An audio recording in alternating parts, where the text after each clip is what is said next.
نے خطبہ ارشاد فرمایا، اور یہ خطبہ امام بزار نے اپنی مسند میں روایت کیا ہے، بڑا عظیم خطبہ ہے مولا علی رضی اللہ تعالیٰ عنہ کا۔ اس کو روایت کرنے والے ہیں محمد ابن عقیل، امام عقیل کے بیٹے۔ قال خطبنا علی بن ابی طالب، مولا علی رضی اللہ تعالیٰ عنہ نے ہمیں خطبہ دیا۔ خطبہ دینے والا کون ہے؟ مولا علی رضی اللہ تعالیٰ عنہ۔ کہتے ہیں انہوں نے خطبہ دیا، فقال، اور فرمایا، ایھا الناس، اے لوگو، اخبرونی باشجع الناس، مجھے اس شخص کے بارے میں بتاؤ جو حضور کے صحابہ میں سب سے زیادہ بہادر تھا۔ وہ کون ہے جو سب سے زیادہ دلیر تھا؟ تو ان میں سے ایک شخص نے کہا، انت یا امیر المؤمنین، اے مولا علی رضی اللہ تعالیٰ عنہ، آپ حضور کے صحابہ میں سے سب سے زیادہ بہادر ہیں۔ آپ نے فرمایا لا۔ پھر آپ نے پوچھا، اخبرونی باشجع الناس، کہ مجھے اس شخص کے بارے میں بتائیں جو لوگوں میں سب سے زیادہ بہادر ہے، میں نہیں ہوں۔ قالوا لا نعلم، خطبہ ہو رہا ہے تو بہت سے لوگ بیٹھے ہوئے، سب نے یک زباں ہو کر کہا، لا نعلم، مولا علی ہم نہیں جانتے ہیں کہ وہ کون ہے۔ اب سنیے گا، فقال، مولا علی رضی اللہ تعالیٰ عنہ نے فرمایا، قال ابو بکر، حضور کے صحابہ میں سے اور حضور کی امت میں سے اگر کوئی سب سے زیادہ بہادر شخص ہے، دلیر شخص ہے، تو وہ کوئی اور نہیں ہے، اس کا نام ابو بکر ہے۔ آگے سنیں، پوچھا لوگوں نے کہ وجہ کیا ہے، کیسے بہادر ہوئے وہ؟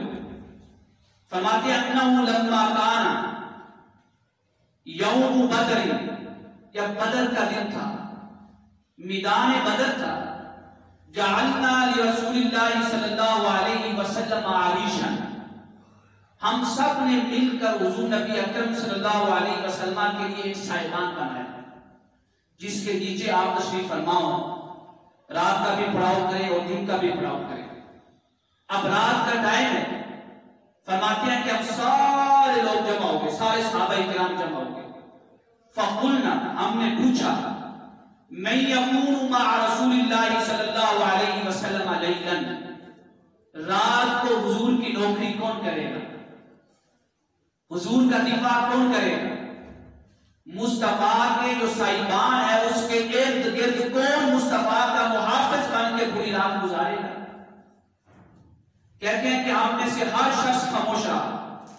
فواللہ، آپ نے اپنے خطبے میں قسم اٹھائی، قسم، مجھے اللہ کی قسم ہے، ما دنا منہ الا ابو بکر شاعرا بالسیف، اس اجتماع میں سے سیدنا ابو بکر صدیق رضی اللہ تعالیٰ عنہ اپنی تلوار کو یوں لہراتے ہوئے آگے بڑھے اور فرمایا کہ جس طرح ابو بکر نے غار میں مصطفیٰ کے دفاع کی نوکری کی تھی، آج میدان بدر میں بھی پوری رات مصطفیٰ کے دفاع کی نوکری ابو بکر کرے گا۔ کہتے آپ نے پوری رات نوکری کی، لا یہوی الیہ احد، کسی بھی کافر میں اتنی جرأت نہیں تھی کہ وہ حضور کے سائبان کی طرف بڑھ سکے، جیسے کوئی کافر دیکھتا تو ابو بکر کی تلوار کو دیکھ کر پیچھے مڑ جاتا۔ فرمایا فہذا اشجع الناس، اسی وجہ سے میں ابو بکر کو تمام صحابہ سے سب سے زیادہ بہادر جانتا ہوں۔ آپ نے دوسرا واقعہ بیان فرمایا، پھر فرمایا فقال علی، مولا علی نے خطبے میں، وَلَقَدْ رَأَيْتُ رَسُولَ اللَّهِ صلی اللہ علیہ وسلم، یہ واقعہ سننے والا ہے، یہ دوسرا واقعہ آپ نے اپنے خطبے میں سنایا۔ کہتے ہیں حضور نبی اکرم صلی اللہ علیہ وسلم، میں نے آپ کو دیکھا کہ آپ سین کعبہ میں نماز پڑھ رہے ہیں، سین کعبہ میں، مکی دور میں، مکہ کے اندر۔ اللہ اکبر۔ کہتے ہیں کہ بدبخت شخص جس کا نام عقبہ ابن ابی معیط تھا، وہ آگے بڑھا، اس نے اپنی چادر حضور کی مبارک گردن میں ڈالی، مبارک گردن میں۔ لوگوں، یہ اسلام ایسے نہیں پہنچ گیا ہے، اس اسلام کے پیچھے بڑی بڑی قربانیاں ہیں، کسی نے خود کو قربان کر دیا، کسی نے اپنے بیٹوں کو قربان کر دیا، کسی نے اپنے شوہر کو قربان کر دیا، کسی نے اپنی پوری فیملی کو اسلام کو ہم تک پہنچانے کے لیے قربان کر دیا۔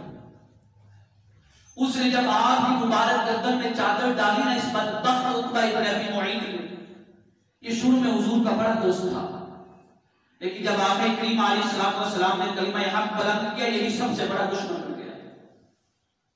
دوستی اس وقت تک دوستی رہتی ہے جب آپ اس کی مصلحت کی بات کریں، لیکن اس وقت ختم ہو جاتی ہے جب آپ انصاف کی بات کرتے ہیں، حق کی بات کرتے ہیں، سچائی کی بات کرتے ہیں۔ اس بدبخت شخص نے جب چادر ڈالی نا آپ کی مبارک گردن میں، تو کھینچا، ایسے کھینچا جیسے چادر کو کھینچتے ہیں، ایسے آپ کی گردن کو دبایا، تو جیسے ہی بہت زیادہ دبایا تو حضور نبی اکرم صلی اللہ علیہ وسلم نماز کی حالت میں اپنے گھٹنوں کے بل زمین پہ گر پڑے۔ وہاں کوئی نہیں تھا۔ مولا علی رضی اللہ تعالیٰ عنہ بیان فرما رہے ہیں کہ گھٹنوں کے بل گر پڑے، تو وہاں اس بدبخت کے علاوہ اور بھی جو کفار مکہ تھے وہ آگے بڑھے۔ کسی نے حضور کے پاؤں کو پکڑ لیا، بازوں کو، کسی نے حضور کے جسم کے کسی حصے کو پکڑ لیا تاکہ یہ دفاع نہ کر سکے، اور وہ آقا کریم علیہ السلام کو تکلیف دینے لگے، اذیتیں دینے لگے۔ میں وہ جملہ نہیں بولنا چاہتا ہوں، مارنے لگے۔ ایک شخص وہاں سے اسی مجلس سے کسی کے دل میں رہ پایا، بھاگا ہوا سیدنا ابوبکر صدیق کی طرف گیا اور ان کو بتایا کہ آپ کے صاحب کو، آپ کے ساتھی کو، جس کو آپ نبی مانتے ہیں، ان کو سین کعبہ میں کفار مکہ تکلیفیں دے رہے ہیں، اذیت دے رہے ہیں، ان کو مار رہے ہیں۔ سیدنا ابوبکر صدیق رضی اللہ تعالیٰ نے ہر شے کو چھوڑا، بھاگتے ہوئے سین کعبہ میں آ گئے اور حضور نبی اکرم صلی اللہ علیہ وسلم کی ڈال بن کے سامنے کھڑے ہو گئے۔ مولا علی فرماتے ہیں ہم میں سے اور بھی بہت سے لوگ کھڑے تھے، لیکن میں چھوٹا تھا۔ مولا علی صاحب بہت چھوٹے تھے، میں چھوٹا تھا، میں دفاع نہیں کر سکتا تھا، آگے نہیں بڑھ سکتا تھا۔ اس وقت جو آگے بڑھا مصطفیٰ کے دفاع میں، اس کا نام ابو بکر تھا، اور جانتے ہو کیسے دفاع کر رہے تھے؟ وَيَضْرِبُهُ وَيَدَعُهُ وَيُتَلْقِلُ، وہ ان کو مار رہے تھے کفار مکہ کو۔ اب اگر میں آپ کو کر کے دکھاتا تو آپ کو منظر نظر آتا۔ ان کو مار رہے تھے، کیسے؟ کسی کو ایسے مار رہے ہیں، کسی کو ایسے مار رہے ہیں، کوئی ابو بکر کو چہرے پہ مار، کفار مکہ میں سے کوئی چہرے پہ مارا ابو بکر کو، کوئی آپ کی پیٹھ کو مار رہا ہے کہ مصطفیٰ کے سامنے سے ہٹو، ابو بکر آگے سے ایسے مار رہے ہیں، ایسے کسی کو ایسے مار رہے ہیں، اور ساتھ یہ کہہ رہے ہیں اَتَقْتُلُونَ رَجُلًا أَن يَقُولَ رَبِّيَ اللَّهُ، کہ لوگوں اے کفار مکہ، تم ایسے شخص کو قتل کرنا چاہتے ہو، ایسے شخص کو ماننا چاہتے ہو یہ کہتا ہے کہ میرا رب صرف اللہ ہے، جو اپنے رب کی توحید کو بیان کرتا ہے۔ کہتے ہیں ایسے مار بھی کھا رہے ہیں اور مار بھی رہے ہیں اور مصطفیٰ کا دفاع بھی کر رہے ہیں۔ جب مصطفیٰ کا دفاع کرنے کے لیے کوئی آگے نہیں بڑھا ہے اور جس نے دفاع کیا ہے اس کو ابو بکر کہتے ہیں، اسی وجہ سے میں منبر پہ کھڑے ہو کر یہ اعلان کر رہا ہوں کہ علی سب سے زیادہ بہادر نہیں ہے، اگر علی سے بڑھ کر بھی کوئی بہادر ہے اسے یار غار تاجدار صداقت سیدنا صدیق اکبر کہتے ہیں۔ فہذا اشجع الناس، جب یہ واقعہ بیان کیا تو مولا علی رضی اللہ تعالی عنہ کے کندھے مبارک پہ ایک چادر مبارک تھی، ایسے چادر تھی۔ تو جب یہ واقعہ بیان کیا تو آنکھوں سے آنسو آ گئے، ایسے رکھ کے بیٹھے، مولا علی رونے لگے۔ فسقط القوم، جتنے بھی لوگ سامنے بیٹھے تھے خطبہ سن رہے تھے سارے خاموش ہو گئے۔ آپ کی آنکھوں سے اتنے آنسو جاری ہوئے، اتنے آنسو جاری ہوئے، راوی کہتا ہے حتی ضلت لحیتہ، آپ کی داڑھی مبارک آپ کے آنسو سے تر ہو گئی۔ لوگوں ہمیں تو اسلام وراثت میں ملا ہے، ہمیں تو اپنے ماں باپ سے، دادا پرداداؤں سے اسلام مل گیا ہے، ہمیں اس اسلام کی قدر نہیں ہے، ہم اس اسلام کا وہ حق ادا نہیں کر پا رہے جس سے حق ادا کرنا چاہیے تھا۔ آج ہماری اولادیں ہر شہر کو پڑھ رہی ہیں، کیا وہ یہ پڑھ رہی ہیں کہ ان سے قرآن کیا کہتا ہے؟ ان سے اسلام کی شہ کا مطالبہ کر رہا ہے. ان کو دیکھیں جو غزوہ احد میں لڑ رہے ہیں, کبھی غزوہ بدر میں کھڑے ہیں, کبھی غزوہ تبوک میں کھڑے ہیں. ان کے بھی تو پیچھے بال بچے تھے یا نہیں تھے؟ ان کی بھی فیملی تھی یا نہیں تھی؟ وہ کس کے لیے سارا کچھ چھوڑ کر میدان جنگ میں اتر پڑے؟ صرف چہرہ مصطفیٰ کی خاطر, صرف اللہ کے کلمہ کی بلندی کی خاطر, صرف اسلام کی خاطر. یہ انہی کی قربانیوں کا ثمرہ ہے کہ آج ہمیں اسلام وراثت میں ملا ہے. ہم نے کوئی جہاد نہیں کرنا ہے, کسی میدان جنگ میں نہیں جانا ہے, کسی کافروں کے مقابلے میں کھڑے نہیں ہونا ہے. ایک اسلامی ملک میں رہ رہے ہیں, صرف اتنا کرنا ہے کہ 5 ٹائم کی نماز با جماعت ادا کرنی ہے.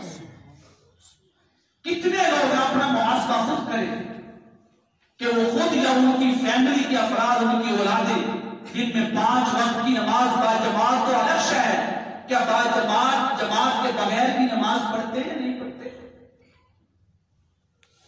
وراثت میں اسلام ملنے کے باوجود ہم اتنے سست ہوئے, اتنی غفلت میں چلے گئے کہ نماز کی بھی فکر نہیں. ہماری مسجدوں کی صفیں خالی ہو گئی. کسی مسجد میں 4 صفیں ہوں تو وہ بھی کسی بھی نماز کی جماعت کے ٹائم نہیں پڑھتی ہیں. اللہ رب العزت نے فرمایا وَلَا تَهِنُوا وَلَا تَحْزَنُوا, تم غم نہ کرو اور تمہیں پریشانی نہ ہو کہ ہمیں پیسا جا رہا ہے, ہمارے اوپر حملے ہو رہے ہیں, ہم کمزور ہو چکے ہیں. فرمایا تم کبھی کمزور نہیں ہوگے, قوت اور طاقت تمہارے پاس رہے گی. شرط کیا ہے؟ وَأَنْتُمُ الْأَعْلَوْنَ إِن كُنتُم مُؤْمِنِينَ, اگر تمہارے دلوں میں سچا ایمان ہے تو پھر تم دنیا میں تمہیں ہی سپر پاور ملے گی, کسی اور کو نہیں ملے گی. اگر آج کسی اور کے پاس سپر پاور ہے, طاقت ہے, قوت ہے, تو پھر قرآن کہتا ہے کہ تم لوگوں کو اپنے ایمان کے بارے میں سوچنا چاہیے, اپنے ایمان کی فکر کرنی چاہیے, اپنے اعمال کی فکر کرنی چاہیے. کہتے ہیں رونے لگے. پھر آپ نے پوچھا تیسری بات خطبے میں, انشدکم باللہ امؤمن آل فرعون خیر ام ابو بکر, مجھے یہ تو بتاؤ, میں تمہیں اللہ کی قسم دے کر پوچھتا ہوں. خطبہ جمعہ میں پوچھا اپنے لوگوں سے, میں اللہ کی قسم دے کر تم سے پوچھتا ہوں کہ کیا وہ جو آل فرعون میں سے جو مومن ہوا تھا وہ افضل ہے یا پھر حضور کے صحابہ میں سے جو ابو بکر ہے وہ افضل ہے؟ اب یہ سمجھنا ضروری ہے. وہ آل فرعون وہ کون سا مومن تھا؟ یہ وہ مومن تھا جس کے بارے میں قرآن نے کہا وقال رجل مؤمن, ایک مومن شخص تھا من آل فرعون. یہ سورہ غافر کی آیت نمبر 28 ہے جس میں اس مومن کی بات ہوئی. اس مومن شخص نے کہا جب سارے فرعون اور فرعون کے سارے لوگ, فرعون کی ساری فوج, فرعون کا سارا لشکر موسیٰ علیہ السلام کے خلاف کھڑا ہو گیا, میٹنگ ہو چکی ہے رات کے ٹائم کہ ہم نے موسیٰ علیہ السلام کو اور موسیٰ کے اوپر جتنے بھی لوگ ایمان لائے ہیں اور جو لوگ بھی موسیٰ کے رب کو مانتے ہیں سب کو گرفتار کرنا ہے اور سب کو قتل کرنا ہے. رات کو میٹنگ ہو رہی ہے, سارے لوگ جمع ہیں, بڑی بڑی طاقتوں کے لوگ. فرعون کو تھوڑا سا شخص تھا, اتنی طاقت تھی کہ اس کی طاقت نے اس کو گمراہ کر دیا, دعویٰ کر دیا انا ربکم الاعلی, اے موسیٰ میں تمہارا سب سے بڑا رب ہوں. اتنی طاقت تھی. ان میں سے ایک شخص بیٹھا ہوا تھا اسی میٹنگ میں, اس نے کہا تقتلون رجلا ان یقول ربی اللہ, اے فرعون کی فوجوں, اے فرعون کے لشکروں, اے فرعون کیا تم اس شخص کو ماننا چاہتے ہو جو شخص صرف یہ کہتا ہے کہ میرا رب اللہ ہے؟ اس نے جملہ کہا جو ابو بکر صدیق رضی اللہ تعالیٰ عنہ نے کہا. آپ نے پوچھا خطبے میں بتاؤ وہ شخص افضل تھا جس نے موسیٰ کے دفاع میں فرعونوں کے سامنے کہا تھا کہ کیا تم اس شخص موسیٰ کو اس وجہ سے قتل کرنا چاہتے ہو کہ یہ کہتا ہے میرا رب اللہ ہے, یا پھر مکہ میں صحن کعبہ میں جس نے مصطفیٰ کے دفاع میں کہا ہے, مکہ کے فرعونوں کے سامنے, ابو جہل کے سامنے, عقبہ ابن ابی معیط کے سامنے, امیہ ابن خلف کے سامنے, شیبہ کے سامنے, ولید کے سامنے یہ اعلان کیا ہے کہ کیا تم اس شخص کو قتل کرنا